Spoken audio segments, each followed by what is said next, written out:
Dạ xin chào cả nhà. Hôm nay thì mình ghé ở bệnh viện Nhi của thành phố để chia sẻ một cái trường hợp rất là đặc biệt.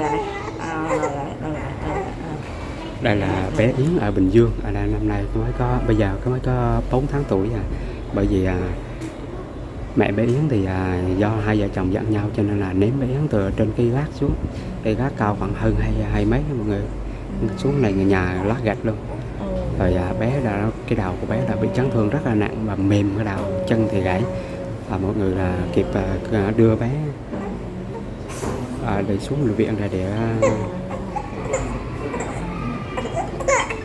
cấp cứu từ bữa chủ nhật mấy bữa nay là ngày thứ 5 rồi, bé mới tỉnh mà bắt đầu mới đưa ra ngoài này.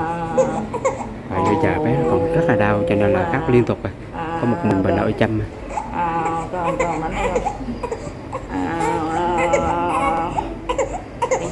Sao vậy?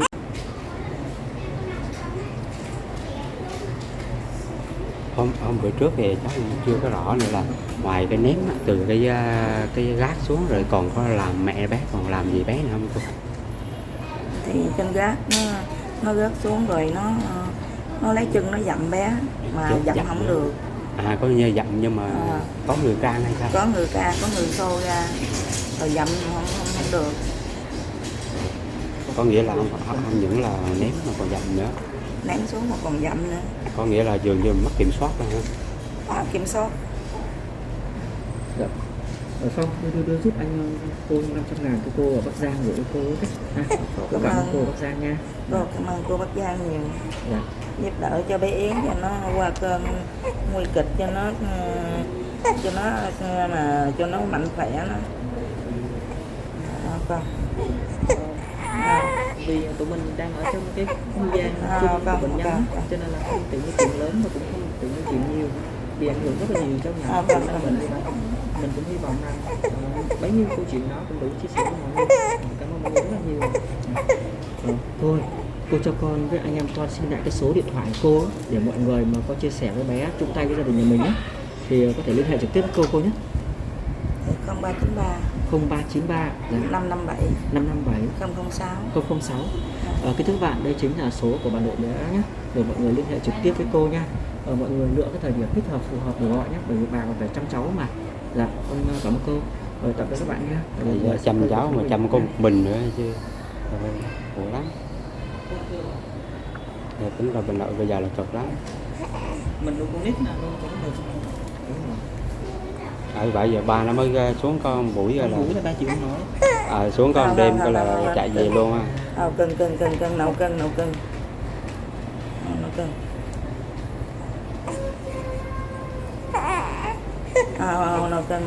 cân. Sao vậy? Khó chịu. Con ba gai cái gì vậy? Đây. Chứ sao bà nội ẩm còn sao nữa giờ? Thì con ba gai con quấy bà nội dữ gì nè.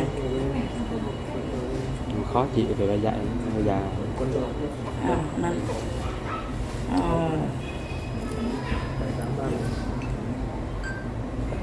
Cấp tiền nên có nghĩa là mỗi lần tự động á là đau, tự động nó đau cho nên là bé nó khóc cái gì. Cái đầu. Bởi vì cái đầu bé nó từ ở trên nó cao mà hơn 2 mét mà rớt xuống cái nền xi, cái nền gạch lát gạch thì không còn gì. Cân.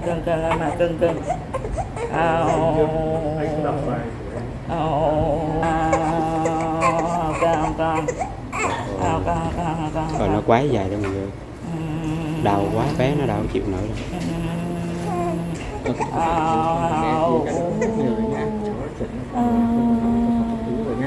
rồi cùng sức khỏe của bé thì bé ổn rồi bé sẽ các phương hướng chị cho bé nha. Bé thì sẽ có trước cho một cái của thôi và hai vợ chồng giận nhau thì có thể có một anh chồng ở Hưng Thịnh rồi vào 21 tuổi nhà bé từ khi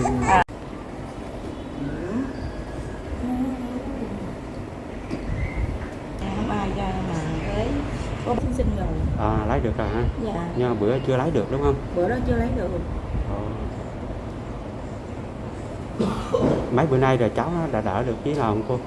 Hôm nay nó tiến phát triển nhiều hơn, đỡ nhiều rồi. Là bú là thấy nó bú ông ha. Bú nó bú nhiều, nó cũng cười giỡn, nó vui. Dạ. Trời.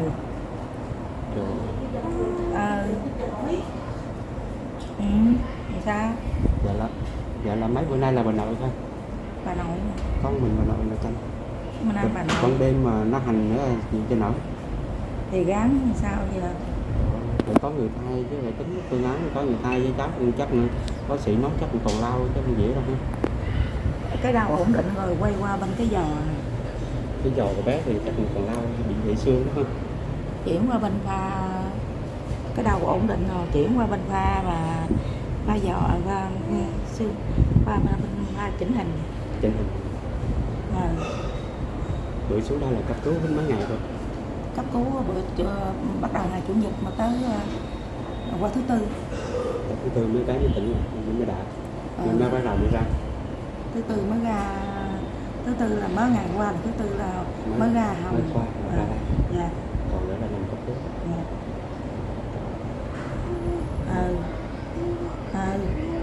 Cũng cưng quá chứ. Đại Yến ấy có 4 tháng rồi. 4 tháng. Bác làm gì vậy? Cưng quá hả? Từ kìa bác kêu kìa. Cưng quá chứ. Bác kêu con kìa. Bác thăm con kìa. Bác qua thăm con kìa. Cười. Ôm bú được miếng lại chứ kìa. Cười đi, cười với bác đi. Bú được miếng nó đã chứ là chơi đó. Đau cái đầu. Giờ là cái đầu bây giờ là ổn định rồi. Cái chân. Còn cái chân. Chân bây giờ là bắt đầu chỉnh hình lại. Nghĩa là nó nẹp kè phía dưới luôn rồi. Dạ. Wow con ơi. Giỏi chưa kìa. Mới có 4 tháng là vậy đó. Ôi. Ban đêm mà cháu có khóc nhiều không cô? Cũng quấy cũng nhiều đêm, tùy theo đêm. Vậy cháu đau mất đầu. Đau. nói chuyện hay con? Kinh quá à. Biết nói, biết hóng chuyện 4 tháng là biết hóng chuyện rồi đó. Rồi cháu nằm đây rồi pha sữa rồi làm sao mà cô làm được? Thì trong khi nó ngủ đó, pha sữa để cho bình. Để pha để cho rồi đi mua nước sôi rồi. Dạ. Còn đồ ăn của cô là sao? Ăn thì mượn mấy chú gần đây nè lợ đi đem xin cơm chay. Con nghe nhờ mấy người kia. Mấy người gần đây nè để xin cơm chay đem về ăn. Tội bà nội quá, bà nội khổ quá. Bà nội khổ cũng gắng đeo. Lớn rồi nhớ rồi nuôi lại bà nội nha. Chuyện với bác đi. Con đó. Ba nó xuống đây được con đêm hả? Ba nó thay được đêm hôm. Đêm rồi ra tới. Cái rồi quái quá rồi cũng là giao lại cho bà nội có về không nha, còn bạn ở đây? Đi về. Đi về là mới lên nè. Mới lên hồi sáng. Mới qua đây lúc 10 giờ, 9 giờ, qua tới đây 9 giờ. Nhưng mà là bữa nay thấy đỡ hơn rồi chứ bữa thấy nằm im ha. Bữa nay là sỏi đỡ nhiều rồi. Đỡ nhiều rồi, cái mặt tỉnh táo cái là biết rồi nè, biết hóng chuyện rồi nè. Đây là để ngày mùng 2 tháng 3 mọi người, cái ái trong này. Cậu chưa đó chạy ra hả? Hai. Yến ơi. Cái này hóng chuyện được rồi. Tập chưa được.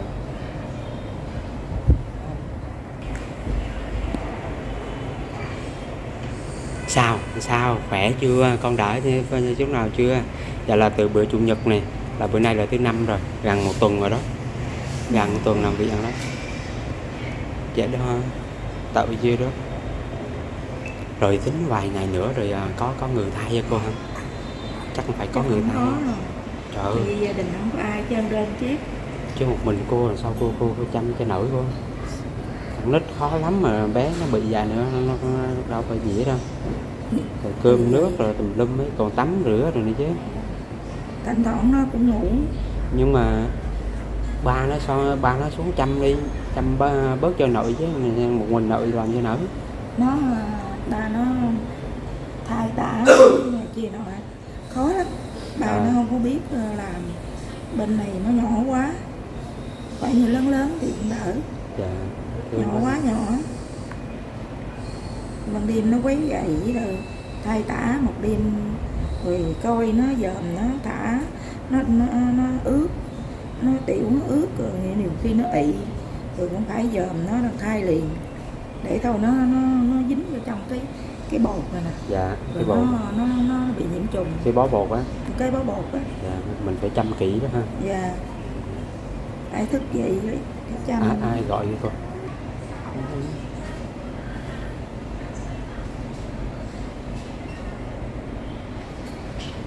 Thương ha. Trời ơi, 4 tháng ngày này được mấy ký rồi cô, có cân không? Bữa đó rồi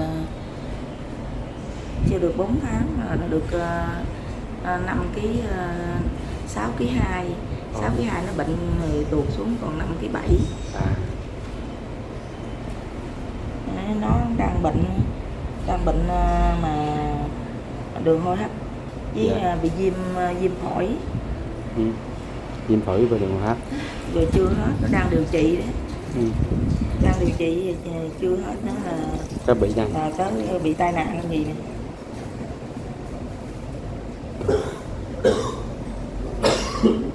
Cô cái gác đó hơn 2 mét hả? Trên 2 mét. Mà trên gác liền chứ. Cái cao như tầm cửa này. Tầm cửa đó. Ở trên cửa đó. Độ là trên 2 mét. Vậy là tối là ngủ trên gác. Chứ thường là ngủ trên gác. Ba nói với mẹ nó ngủ trên gác, còn nói thì nó ngủ dưới ngoài. Ngoại là ngủ dưới nữa. Còn hai chồng ngủ trên gác. Đó là này nó là ban ngày, nó vượt ban ngày 12 giờ trưa. Nhưng mà hồi đó hình như có ngoại phải không? Có ngoại trong phòng luôn. Tự nhưng mà sao may quá chứ. Sao may một người chưa. Bữa nay là nó cứng lại. Nhưng cái đầu cứng lại chưa? Cứng. Bữa nay nó cứng lại. Cứng lại bọng nó được chứ bữa đó bọng đâu có được đâu. Mềm quá. Nó mềm như trái chuối vậy, nó đụng vô là nó làm eo. Không bọng được luôn. Bọng không được. Cái rồi lên xe rồi sao? Thảy lên xe, thảy cho nó nằm thí. Nằm thí mà nó im. Bập. Đây là bé thứ ba mà 3 bé gái luôn ha. Dạ. 3 bé gái luôn. Dạ là cực cho bà nội này. Chắc còn lao lắm do còn cái chân nữa mà. Bây giờ là nặng nhất là cái đầu cái chân thôi đúng không? Cái nặng cái đầu với cái chân mà giờ cái đầu đang điều trị gì, cái chân đang bó bột gì thì đang điều trị cái đầu. Cái đầu ổn định rồi tới cái chân.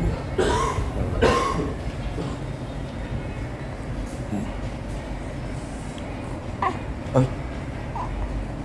Rết là nên la đi. Nhưng mà mấy đứa đầu á, 2 đứa đầu rồi có mẹ có biểu hiện như vậy không? Có biểu hiện là trầm cảm hay gì không? Mày sao? Đứa này bị vậy? 2 đứa đầu không có. Bình thường ha. Bình thường. Trời ơi. Nhưng mà vợ chồng có thường hay cãi nhau không? Tự nhiên người cãi nhau có rồi quanh con ghê dữ vậy? Thì cũng có cãi vã nhau. Cũng có thường cũng cãi nhau. Mà cũng cãi vã nhau hoài qua lại thì thôi. Vài ba tiếng nói vậy thôi. Là coi.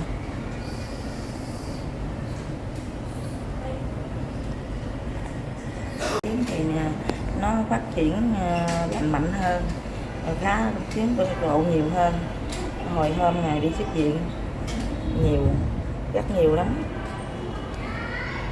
Con quan sát thấy hầu như là lần nào cũng vậy, có mỗi mình là bà chăm mặt, không biết là hiện giờ thì có ai phụ bà không ạ? Không có ai phụ hết trơn. Từ mẹ nó vậy giờ nhà đơn chiếc, không có ai phụ hết trơn, có mình anh bà chăm thôi. Rồi có bà có cha nó qua phụ mà phụ không được, tại vì nó quá nhỏ rồi, nó đủ thứ các mấy chân đi tiểu đi tiện này kia nọ phải giữ gìn vệ sinh sạch sẽ để không thôi nó bị nhiễm trùng.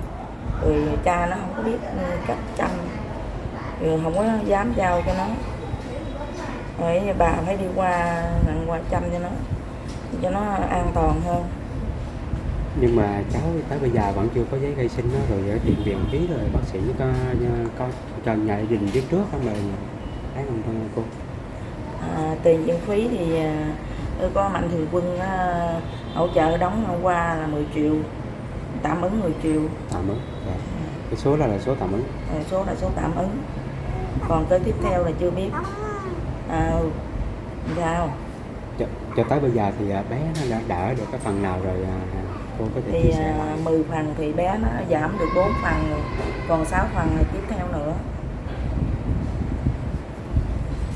Theo quan sát con thấy á, hình như là có lẽ là cái phần đầu của bé bây giờ ổn định rồi, chỉ còn cái chân thôi. Cái chân thì đang băng bột, vì ở phía dưới á, bé không mặc quần cho nên tụi mình lấy cái khăn che lại. Bây giờ khi mà bé không uống sữa thì khóc thì đau đớn như thế nào, do từ vết thương ở đâu vậy bà? Vết thương nó từ cái đùi với cái lưng nó, em bé nó không có ngồi gì được, không có bồng gì được, rồi nó hầm, nó bứt rứt, nó bị đau, nó ngứa ngáy, nó khó chịu, nó hầm lắm, bứt rứt lắm, chịu không nổi. Đâu nội đây. Mà mọi người quan sát thấy là so với những ngày trước á, thì sức khỏe của bé nó có vẻ phục hồi hơn. Biết ngỏ quan sát nhìn rồi thấy người lạ bây giờ nói chuyện thử được không ta? Chú này con. Chú kêu con kìa.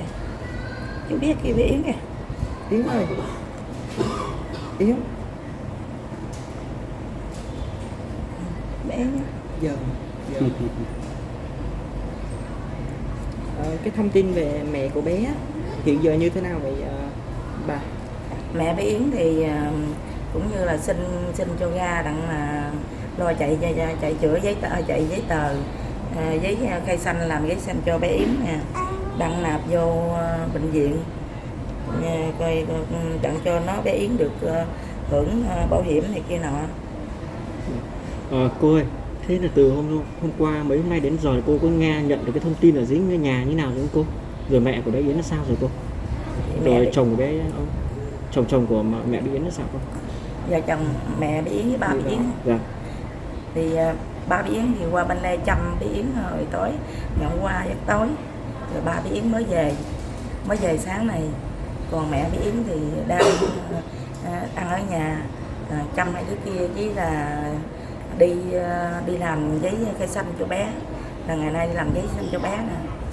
Bữa trước con có nghe thấy thông tin rồi là mẹ bé Yến bị cơ quan chức năng công an tạm giam mà mình xin về đặng cho làm giấy tờ, bởi vì có mẹ bé Yến làm mới được, bởi vì ba bé Yến với mẹ bé Yến không có giấy kết hôn. Dạ. Nên thành thử giờ bé Yến là phải là lấy họ mẹ. Dạ. Là mẹ mới đứng ra làm được, mới là ba không có trách nhiệm luôn, bởi vì hai chồng không có giấy kết hôn. Trên thờ ông thú thì ba biết không có giấy kết hôn với mẹ nó. Ba nó không có cái quyền. Con hiểu, bây giờ người giám hộ là chỉ có mỗi mẹ bé Yến thôi. Đúng thì rồi. ra cơ quan chức năng là cho mẹ bé Yến về để làm những cái thủ tục cho em bé, đúng không? Đúng rồi. Rồi con muốn nghe cô chia sẻ một chút ấy, cái trạng thái, cái tâm lý của mẹ bé Yến mà nghe con trai cô kể lại thì bây giờ sẽ như thế nào cô? Sau những cái giây phút mà nó bé ở chị làm những cái điều với con của mình ấy. Thì về thì cái sự việc nó cũng đã lỡ rồi, thì cô cũng chưa tâm sự với nó, chưa có hỏi nó như thế nào bằng sao vậy, chỉ hỏi là tại sao con làm như vậy, mà trong khi con đi đó con quýnh nó, rồi con có ở nhà, con đi đâu nó nói là trong khi đó con tức giận thì con tạt nó vài bạt tay, rồi con xách xe con chạy đi vậy thôi, rồi con chẳng biết là chuyện gì nó ở nhà làm cái chuyện gì hết. Thì con không biết cái chuyện nó ở nhà nó làm, nó hành hung con nó vậy. Không, ý con hỏi ấy, tức là mẹ của bé Yến ấy, dạ, thì là chị được về để làm những giấy tờ thủ tục cho bé, đúng không? Dạ, thì cái tâm lý của mẹ bé Yến bây giờ ra sao á? Thì cũng vẫn bình thường. Dạ. Nhưng mà hồi tối cô về là cô đã gặp con dâu cô chưa? Gặp rồi. Cô thấy bình thường lại chưa, rồi có hai mẹ con có đã nói chuyện gì chưa? Thì cũng nói chuyện qua lại rồi, cô hỏi, cô cũng vẫn hỏi chứ tại sao mà con của mày mà mày già làm như vậy, rồi mày không biết thương con sao? Con Thú còn biết thương con mà mày không biết thương con. Thì cũng ra gầy nói như vậy, nó nói là Con không biết cái gì chuyện xảy ra chứ. Lúc trong khi con làm con chẳng biết là con làm cái gì luôn nữa. Dạ cô, con hỏi một cái câu mà tế nhị một chút thôi.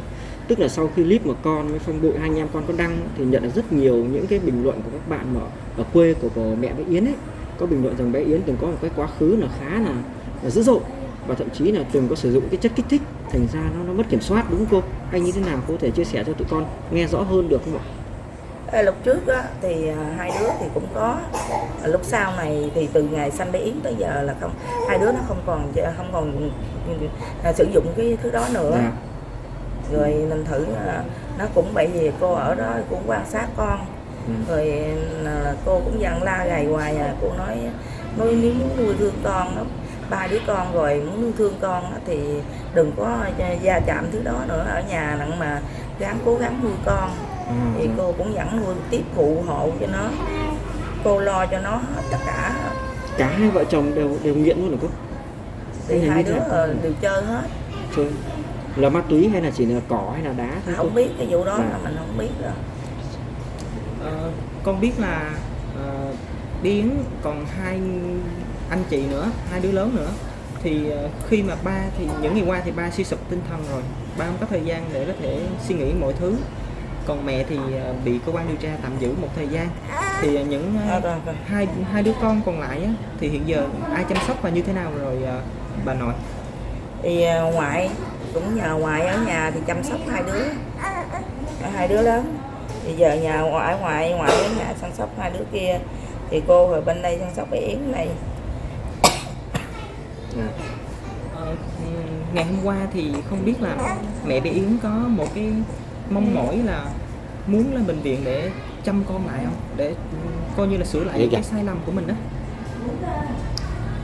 Nó cũng dẫn đồ lên nuôi mà cô nói không được, thôi ở dưới đi để cho cô nuôi được, sợ lên đây nó không được tốt á.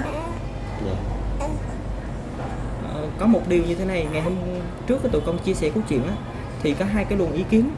Một người thì họ trách mẹ bé Yến rất là nhiều, nhưng mà những cái luồng ý kiến là những cái, đặc biệt là những người phụ nữ mà có con rồi á, giống như cô cũng đã từng sinh con rồi, người ta thương, người ta đồng cảm, người ta nghĩ rằng là chị bị dấu hiệu trầm cảm. Thì bản thân cô suy nghĩ như thế nào? Chắc cái sự trầm cảm không có đâu, như là trừ tác động là như là cơm áo gạo tiền thôi, không có mằng, không có tiền bạc, rồi như vợ chồng nó hay cắn đắng với nhau, muốn quạo quọ gáo gắt nhau tiền bạc, con sữa sùng cơ mà tiền này tiền kia, tiền trọ tiền bọng, mằng không được ra tiền thì nó bị cáo gắt gì chuyện đó. Chứ còn cái trầm cảm thì nó không có trầm cảm, nó thấy cũng bình thường, cũng vui vẻ như mọi ngày vậy thôi.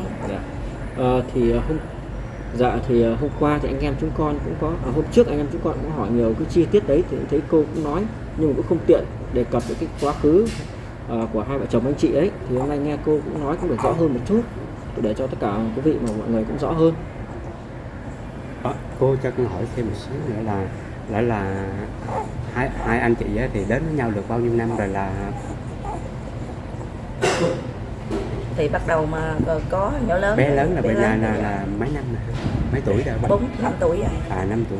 Như vậy thì mà không có kết hôn thì hai bé trước cũng là không có giấy khai sinh? Không có giấy khai sinh đứa nào. Có nghĩa là bây giờ hai đứa kia bạn cho bé này do là nhập viện cho nên là phải về chạy giấy khai sinh. Đúng rồi. Còn hai đứa kia thì không có luôn. Không có cái giấy khai sinh luôn. Học hành của các bé thì cũng không có. Học hành của các bé thì chưa có.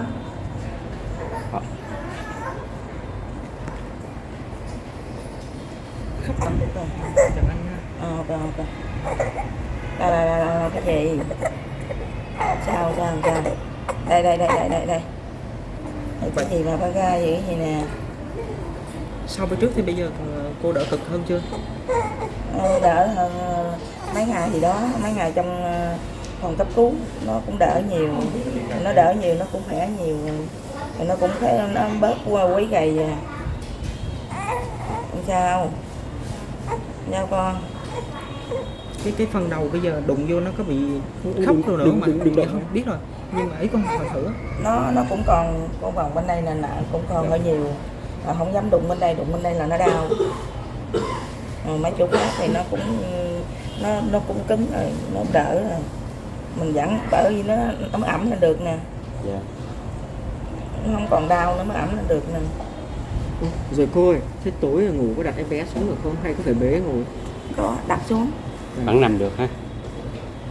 vẫn nằm được. Tại thấy nóng nực quá rồi nó bất cứ ẩm lên cho nó thoáng lưng một chút. Cô vậy là ví dụ như 4-5 năm đó thì hai vợ chồng làm cái gì để nuôi 3 đứa con mà bây giờ nó cũng khó khăn quá. Thì cũng như là đi mướn thuê, ai mướn gì làm đấy.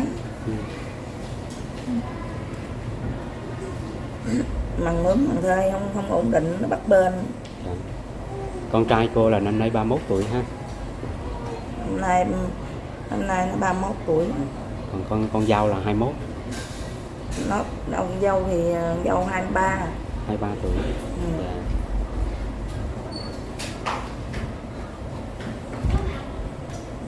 Dơm ra, bước nào dơm. Không chỉ Chuyện bé Thấy mình đi đâu cái dơm bé em. ngoan sau khi mà bị trải qua một cái chuyện như vậy. Ơi. Dơm. Lanh nữa chứ. Lạnh lắm. Hôm trước thì tụi con chia sẻ câu chuyện của cô lên á, thì không biết là mọi người có gọi điện thoại cho cô nhiều không? Nhiều lắm. Dạ. Thì hôm nay con ghé thăm cô, có mấy cô chú nhờ con gửi ít quà cho bé để hỗ trợ cái viện phí. Thì con gửi cho cô cái số tiền là 2,2 triệu để phụ cô một xíu nha. Con hy vọng rằng là giảm bớt cái gánh nặng cho gia đình mình. Dạ. Con gửi cô ạ. Cô cảm ơn con nhiều. Phong ơi, em giúp anh 500.000 cho cô đi. 500 hả? Một cái bà cô ở Bắc Giang. 500. Có gửi nhờ anh đưa cho bà nội của cháu phụ giúp thêm cái tiền để chăm sóc cháu mà.